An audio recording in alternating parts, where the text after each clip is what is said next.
What's going on, y'all? I love acid. So today we're gonna make some acid bass with this synth, the Behringer Proton.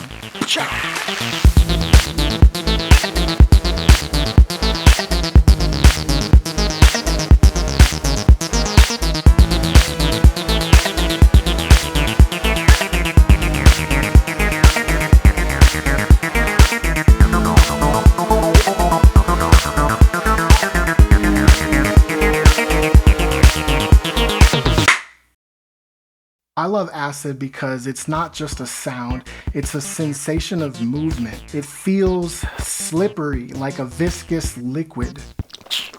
And there's a lot of different ways to achieve that. We don't have to sound exactly like the 303. This is our patch we're building today, so take a nice big screenshot, save it as reference for later. The components we need to focus on are filter and resonance, and we need to modulate both of those to facilitate the movement that will create our squishy, squelchy acid sound. We're going to be using envelope 1 to modulate the filter and LFO1 to modulate the resonance. We only want one oscillator, either square or sawtooth. Portamento set to 9 o'clock for slides. Wave folder is in amplitude mode. I'm using the dig attack to sequence our pattern. For notes that I want to have accents, the velocity is set to 127. All other notes are set to 59. The assignable output of the Proton can be set up to convert velocity data into a patchable signal, which I'm using to modulate the wave folder. The envelopes of the Proton are very snappy. I found that it was actually a little bit too snappy for the sound that I was going for, so I put both envelopes in slow mode. You do that by hitting this button once, twice, 3 times. For our amp envelope, which is envelope 2, attack is going to be at 0, decay is going to be just slightly below 8 o'clock, sustain is at 0, release, I don't want it to be closed, but I want it to be just barely open. Envelope 1 is going to be what we use to modulate our filter. So attack, I want that to be slightly open. There's going to be a little bit of traveling that takes place as the filter skips forward. Decay, we're going to put that at about 9 o'clock. Sustain, 0. Release, we're going to put that at about 11 o'clock.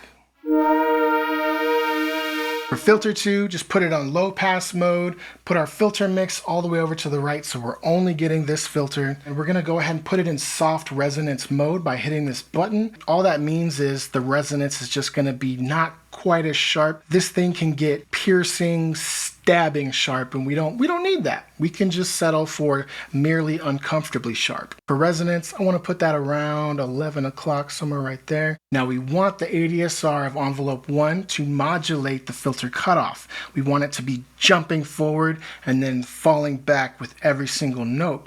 That's kind of what creates that splendid acid sound. So if we hit the link button, you see it's lit up red. That means this envelope is now linked to this filter and we can just use this envelope depth knob. But actually, I found that it was a little bit too powerful, and the filter of the Proton opens up way wider than the 303. The envelope being too powerful makes it a little too easy to kick us out of the range of what we want. What worked a lot better for me is if we take ADSR 1, we go into attenuator 2, and out of attenuator 2, we go into our VCF2 filter frequency cutoff. We can use our attenuator to kind of bring down the intensity of our envelope modulation, which will then, in essence, open up more room for us to move our knob without getting outside of the range of what we want. We're going to put our attenuator 2 a little bit below 3 o'clock. Let me show you.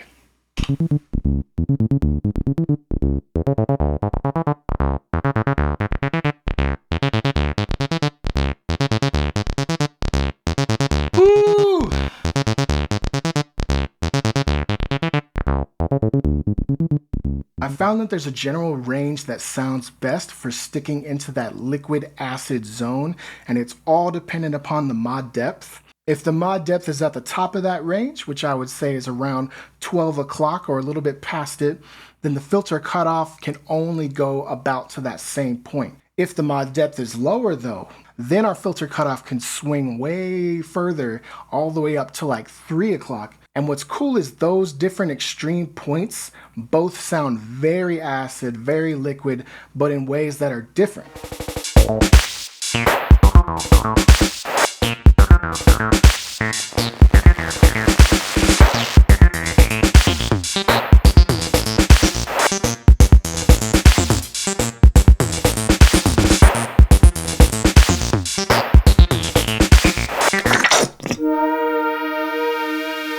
We're going to use LFO1 to make it so that the resonance pops up a little bit every time a note comes through. We're going to do retrig, one shot, and sync mode. We're going to pick the sawtooth as our shape. We're going to put our depth pretty low, somewhere between 7 and 8 o'clock.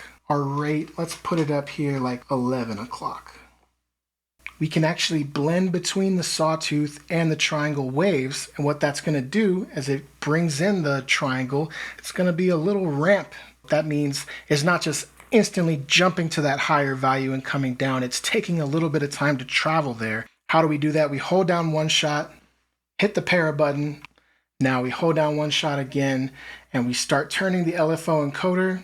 We're going to hit it a couple times. Our resonance is already pretty spiky, so if we're going to make that even more spiky, we got to be careful not to go too far. So even though our depth amount is really low, what we're going to do is we're going to cut that even further in intensity by going out of LFO1 unipolar into CV Mix 2. Why would I go into CV Mix? Because this is essentially a third attenuator as long as you don't plug anything into CV Mix 1. So we're going to go out of CV Mix into Filter 2 Resonance. CV Mix is all the way to the left, meaning as I turn it to the right, it's going to be steadily bringing in more and more of this modulation from LFO1.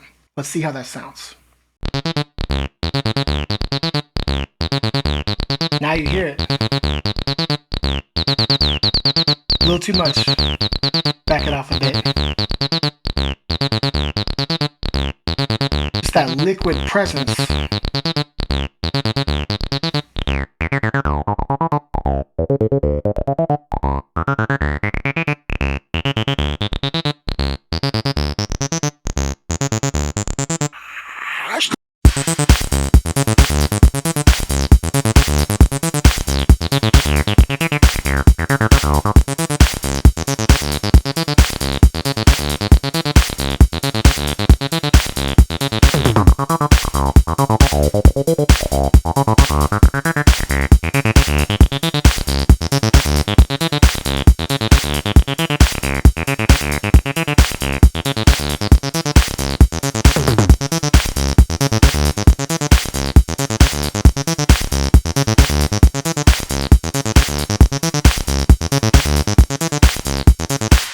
It does have a different personality, a different vibe to it, which I don't think is bad. I like it. In fact, there were points when I was jumping back and forth where I lost track of which is which, you know, that kind of tells you something. I hope you enjoyed this video.